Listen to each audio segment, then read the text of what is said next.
তোমরা কি এ ব্যাপারেও চিন্তা করেছ যা মুসার পরে বনী ইসরায়েলের সর্দারদের সাথে ঘটেছিল?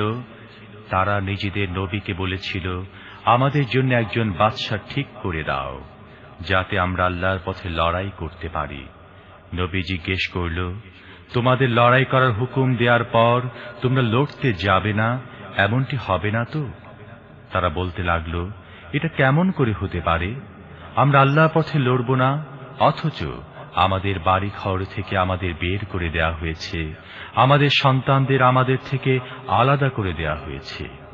কিন্তু যখন তাদের লড়াই করার হুকুম দেয়া হল, তাদের স্বল্প সংখ্যক লোক ছাড়া বাদবাকি সবাই পৃষ্ঠ প্রদর্শন করল। আল্লাহ তাদের প্রত্যেকটি জালেমকে জানেন। তাদের নবী তাদেরকে বলল, আল্লাহ তোমাদের জন্য তালুতকে বাদশা বানিয়ে দিয়েছেন। একথা শুনে তারা বলল, সে কেমন করে আমাদের উপর বাদশা হওয়ার অধিকার লাভ করল? তার তুলনায় বাদশাহ লাভের অধিকার আমাদের অনেক বেশি। সে তো কোনো বড় সম্পদশালী লোকও নয়। নবী জবাব দিল, আল্লাহ তোমাদের মোকাবিলায় তাকে নবী মনোনীত করেছেন এবং তাকে বুদ্ধিবৃত্তিক ও শারীরিক উভয় ধরনের যোগ্যতা ব্যাপক হারে দান করেছেন। আর আল্লাহ তার রাজ্য যাকে ইচ্ছা দান করার ইখতিয়ার রাখেন। আল্লাহ অত্যন্ত ব্যাপকতার অধিকারী এবং সবকিছুই তার জ্ঞান সীমার মধ্যে রয়েছে। এই সঙ্গে তাদের নবী তাদের এ কথাও জানিয়ে দিল, আল্লাহর পক্ষ থেকে তাকে বাদশা নিযুক্ত করার আলামত হচ্ছে এই যে, তার আমলে সেই সিন্দুকটি তোমরা ফিরিয়ে পাবে, যার মধ্যে রয়েছে তোমাদের রবের পক্ষ থেকে তোমাদের জন্য মানসিক প্রশান্তির সামগ্রী, যার মধ্যে রয়েছে মুসার পরিবারের ও হারুনের পরিবারের পরিত্যক্ত বরকতপূর্ণ জিনিসপত্র, এবং যাকে এখন ফেরেশতারা বহন করে ফিরছে। যদি তোমরা মুমিন হয়ে থাকো, তাহলে এটি তোমাদের জন্য অনেক বড় নিশানি। তারপর তালুত যখন সেনাবাহিনী নিয়ে এগিয়ে চলল, সে বলল, আল্লাহর পক্ষ থেকে একটি নদীতে তোমাদের পরীক্ষা হবে। যে তার পানি পান করবে সে আমার সহযোগী নয়, একমাত্র সেই আমার সহযোগী যে তার পানি থেকে নিজের পিপাসা নিবৃত করবে না। তবে এক আজরা পানি কেউ পান করতে চাইলে করতে পারে, কিন্তু স্বল্প সংখ্যক লোক ছাড়া বাকি সবাই সেই নদীর পানি আকণ্ঠ পান করল। অতঃপর জালুত ও তার সাথী মুসলমানরা যখন নদী পেরিয়ে সামনে এগিয়ে গেল, তখন তারা তালুতকে বলে দিল, আজ জালুত ও তার সেনাদলে মোকাবিলা করার ক্ষমতা আমাদের নেই। কিন্তু যারা এই কথা মনে করছিল যে তাদের একদিন আল্লাহর সাথে মোলাকাত করতে হবে, তারা বলল, অনেকবারই দেখা গেছে স্বল্প সংখ্যক লোকের একটি দল আল্লাহর হুকুমে একটি বিরাট দলের উপর বিজয় লাভ করেছে। আল্লাহ সবরকারীদের সাথী। আর যখন তারা জালুত ও তার সেনা দলের মোকাবিলায় বের হল, তারা দোয়া করল, হে আমাদের রব, আমাদের সবর দান করো, আমাদের অবচলিত রাখো এবং এই কাফের দলের উপর আমাদের বিজয় দান করো। অবশেষে আল্লাহর হুকুমে তারা কাফেরদের পরাজিত করল, আর দাউদ জালুতকে হত্যা করল এবং আল্লাহ তাকে রাজ্য ও প্রজ্ঞা দান করলেন, আর এই সাথে যা যা তিনি চাইলেন তাকে শিখিয়ে দিলেন। এভাবে আল্লাহ যদি মানুষের একটি দলের সাহায্যে আরেকটি দলকে দমন না করতেন, তাহলে পৃথিবী ব্যবস্থাপনা বিপর্যস্ত হতো। কিন্তু দুনিয়াবাসীদের উপর আল্লাহর অপার করুণা যে তিনি এভাবে বিপর্যয় রোধের ব্যবস্থা করতেন। এগুলো আল্লাহর আয়াত, আমি ঠিকমতো এগুলো তোমাকে শুনিয়ে যাচ্ছি, আর তুমি নিশ্চিতভাবে প্রেরিত পুরুষদের অন্তর্ভুক্ত। বিতাড়িত শয়তান থেকে আশ্রয় চাচ্ছি। পরম করুণাময় ও অসীম দয়ালু আল্লাহর নামে শুরু করছি। এই রাসূলদের একজনকে আরেকজনের উপর আমি অধিক মর্যাদাশালী করেছি।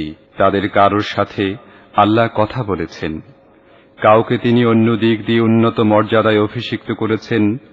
অবশেষে ঈসা ইবনে মারিয়ামকে উজ্জ্বল নিশানীসমূহ দান করেছেন এবং পবিত্র রূহের মাধ্যমে তাকে সাহায্য করেছেন। যদি আল্লাহ চাইতেন, তাহলে এই রসুলদের পর যারা উজ্জ্বল নিশানীসমূহ দেখেছিল, তারা কখনো পরস্পরের মধ্যে যুদ্ধে লিপ্ত হতো না। কিন্তু তারা পরস্পর মতবিরোধ করল। তারপর তাদের মধ্য থেকে কেউ ঈমান আনল, আর কেউ কুফরির পথ অবলম্বন করল। হ্যাঁ, আল্লাহ চাইলে তারা কখনো যুদ্ধে লিপ্ত হতো না, কিন্তু আল্লাহ যা চান তাই করেন। হে ঈমানদারগণ, আমি তোমাদের যা কিছু ধন সম্পদ দিয়েছি তা থেকে ব্যয় করো, সেই দিনটি আসার আগে যেদিন কেনা বেচা চলবে না, বন্ধুত্ব কাজে লাগবে না এবং কারও কোনো সুপারিশও কাজে আসবে না।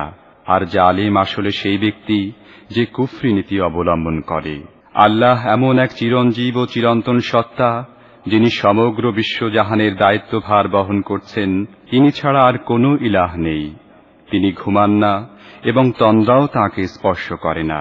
পৃথিবী ও আকাশে যা কিছু আছে সবই তার। কে আছে তাঁর অনুমতি ছাড়া তার কাছে সুপারিশ করবে?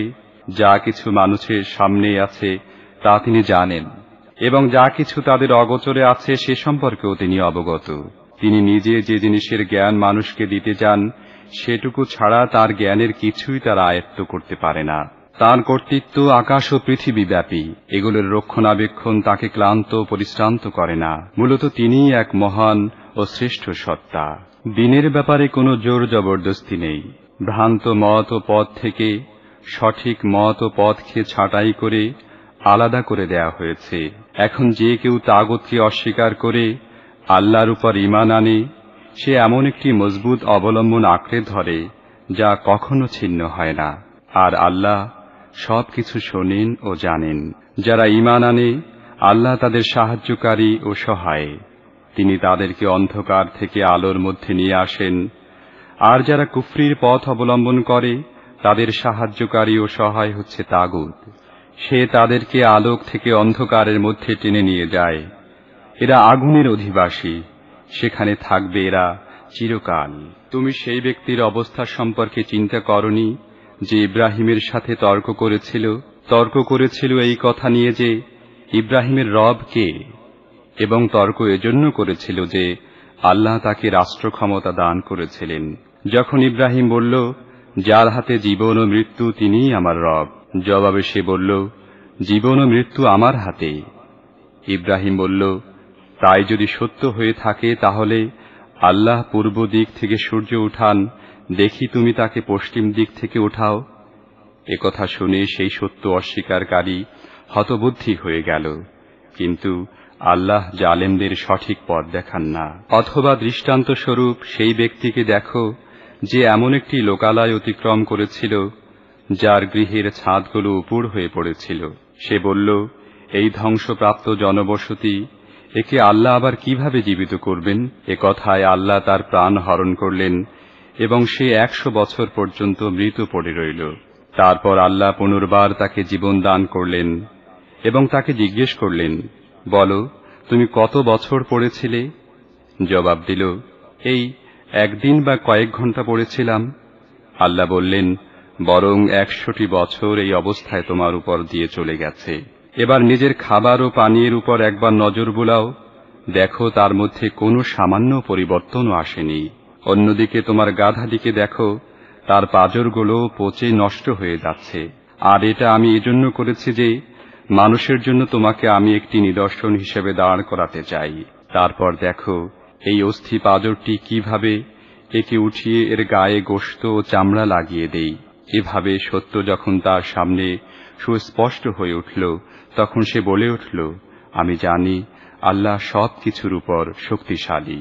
আর সেই ঘটনাটিও সামনে রাখো যখন ইব্রাহিম বলেছিল, আমার প্রভু, আমাকে দেখিয়ে দাও কিভাবে তুমি মৃতদের পুনর্জীবিত করো।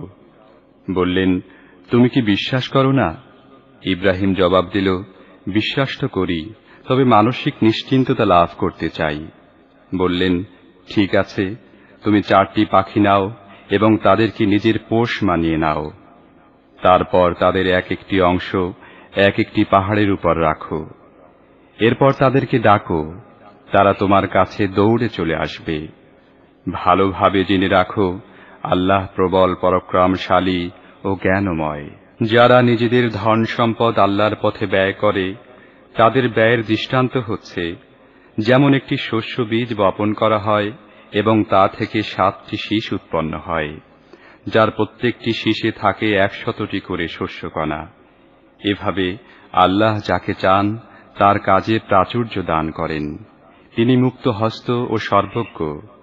যারা নিজেদের ধন সম্পদ আল্লাহর পথে ব্যয় করে এবং ব্যয় করার পর নিজেদের অনুগ্রহের কথা বলে বেড়ায় না আর কাউকে কষ্ট দেয় না, তাদের প্রতিদান রয়েছে তাদের রবের কাছে এবং তাদের কোনো দুঃখ ও মর্মবেদনা ও ভয় নেই। একটি মিষ্টি কথা এবং কোনো অপ্রীতিকর ব্যাপারে সামান্য উদারতা ও ক্ষমা প্রদর্শন এমনই দানের চেয়ে ভালো, যার পিছনে আসে দুঃখ ও মর্মজ্বালা। মূলত আল্লাহ কারো মুখাপেক্ষী নন, সহনশীলতাই তাঁর গুণ। হে ঈমানদারগণ, তোমরা অনুগ্রহের কথা বলে বেড়িয়ে ও কষ্ট দিয়ে নিজেদের দান খয়রাতকে সেই ব্যক্তির মতো নষ্ট করে দিও না, যে নিছক লোক দেখাবার জন্য নিজের ধন সম্পদ ব্যয় করে, অথচ সে আল্লাহর উপর ঈমান রাখে না এবং পরকালেও বিশ্বাস করে না। তার ব্যয়ের দৃষ্টান্ত হচ্ছে, একটি মসৃণ পাথরখণ্ডের উপর মাটির আস্তর জমেছিল। প্রবল বর্ষণের ফলে সমস্ত মাটি ধুয়ে গেল। এখন সেখানে রয়ে গেল শুধু পরিষ্কার পাথরখণ্ডটি। এই ধরনের লোকেরা দান খয়রাত করে যে নেকি অর্জন করে বলে মনে করে, তার কিছুই তাদের হাতে আসে না। আর কাফেরদের সোজা পথ দেখানো আল্লাহর নিয়ম নয়।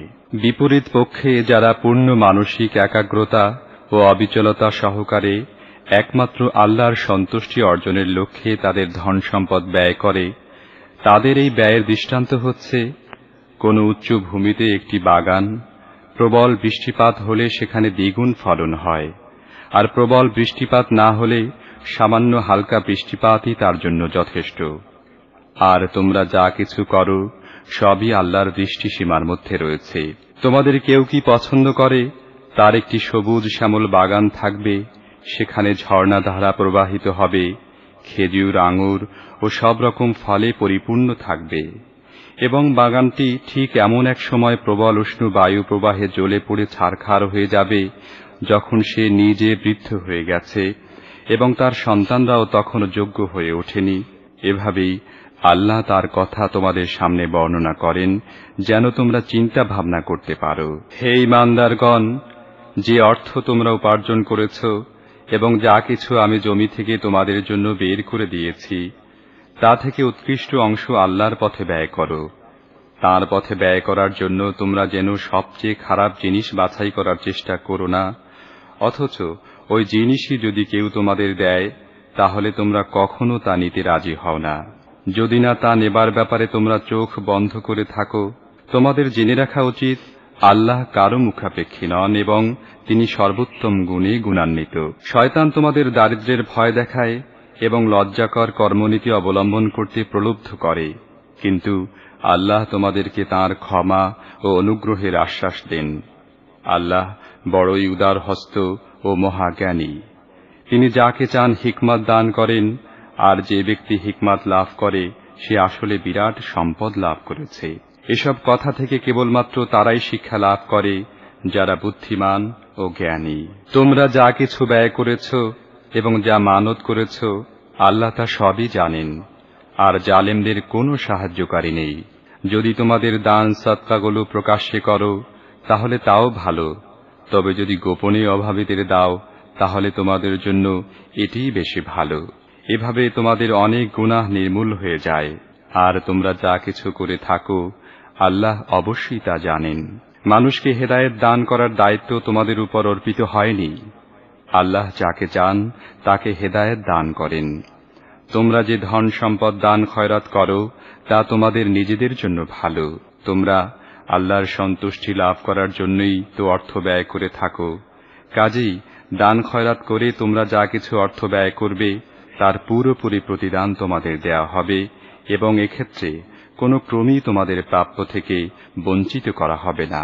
বিশেষ করে এমন সব গরিব লোক সাহায্য লাভের অধিকারী যারা আল্লাহর কাজে এমনভাবে জড়িয়ে পড়েছে যার ফলে তারা নিজেদের ব্যক্তিগত অর্থোপার্জনের জন্য প্রচেষ্টা চালাতে পারে না, এবং তাদের আত্মমর্যাদা বোধ দেখে অজ্ঞ লোকেরা তাদেরকে সচ্ছল বলে মনে করে।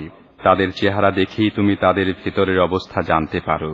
মানুষের পেছনে লেগে থেকে কিছু চাইবে এমন লোক তারা নয়।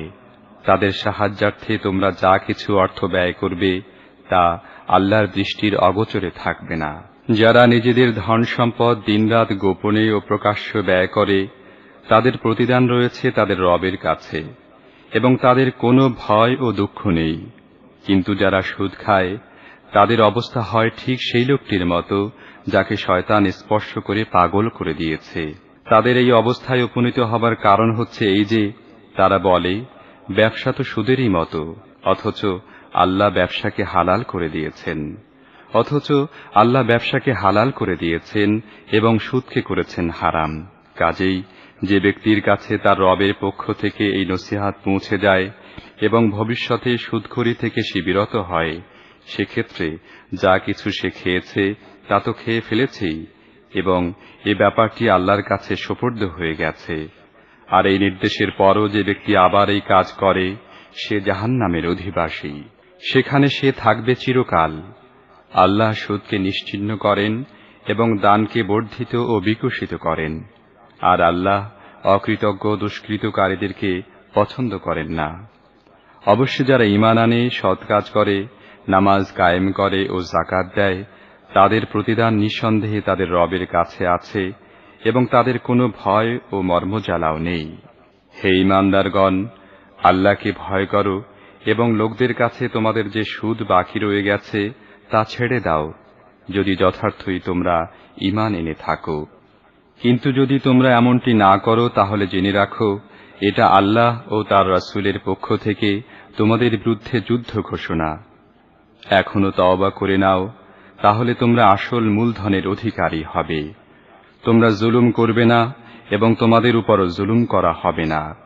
তোমাদের ঋণ গ্রহীতা অভাবী হলে সচ্ছলতা লাভ করা পর্যন্ত তাকে অবকাশ দাও, আর যদি সাদকা করে দাও তাহলে এটা তোমাদের জন্য বেশি ভালো হবে, যদি তোমরা জানতে। যেদিন তোমরা আল্লাহর দিকে ফিরে আসবে সেদিনের অপমান ও বিপদ থেকে বাঁচো।